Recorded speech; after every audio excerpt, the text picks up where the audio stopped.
Jacqueline Athire okwabura abashubuzo kwe haraba rwenda kubakoze sanka madara nubwo abire naronda karuro mu tawuni ya Kabwohe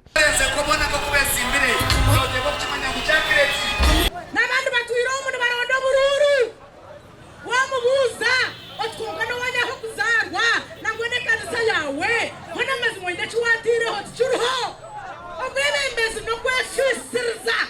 okakundo kafayo. Jacqueline agambere ahakutungura itendekere rya Ankole Western University eriyahire computer chanana kandi ubwa hato rwenda ngo burishomero rugire computer laboratory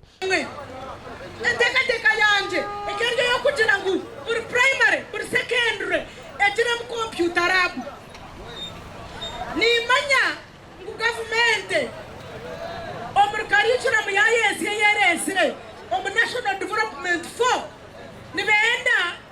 ngabashomero gona gaze mu computer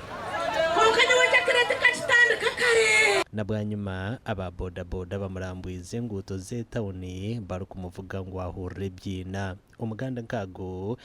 umuhabuzi wa president hanshonga za manifesto Professor Ephraim Kamuntu ashabira abaturo mu ihango kwendezana kandi bagire hwakire basimero hanga ebi byona Kamuntu yabigambira izuba ubyaba nabugana habanyamakuru omakageshema inje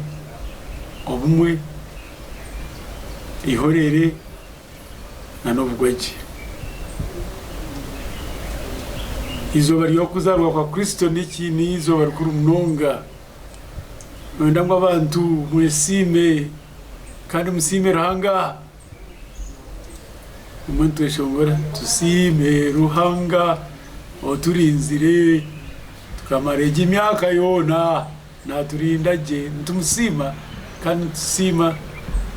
nizuba ryo kuzarwa kwa mukama witu bitu mnyishengera habwashema municipality Dickson Kore na Kateshumbwa yashaba baturo ku mubusinje kandi betantaro konda no makagabo ndakutwara umucogo kubakurisia ahabo kika haruna kurukuru rwa Christmas kandi mbatengere Christmas nungi no mwaka musya murungi bashabe ntwaba turi mu kujaguza tuijuke ku mubusinje kandi twizuke kureba ngo twayombeka amagagiti takagera okundana umumaka kandi twaba spendinga na wet spending turukumanya ngo Christmas yargamo tuzakuba tugaza abantu mu mashomero mu mwaka umutyo kutandika